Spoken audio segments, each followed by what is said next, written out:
Henry Martin 1805ஆம் ஆண்டு இந்தியாவில் பணி செய்ய கால் பதித்தார். அப்பொழுது அவருக்கு வயது 24. கல்கத்தாவில் கரையிறங்கிய அவர் ஆயிரக்கணக்கான குழந்தைகள் பட்டினியாயிருப்பதை கண்டு மனம் வருந்தினார். தெய்வ சிலைகளை தேரோட்டமாக இழுத்து வரும் பெரும் கூட்டத்தை பார்த்தார். கூட்டத்தின் நெருக்கடியில் ஒரு சிறுவன் அத்தேரின் சக்கரத்தில் சிக்கி நசுங்கியதை பார்த்து ஹென்றி மார்ட்டின் தேரை நிறுத்தும்படி கத்தினார். ஆனால் அதை யாரும் கண்டு கொள்ளவில்லை.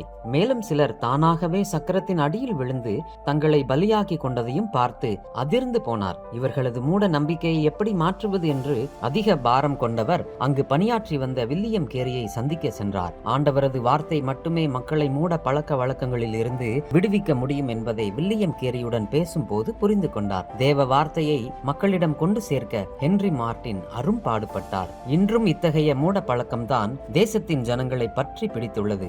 நம்முடைய பொறுப்பு என்ன?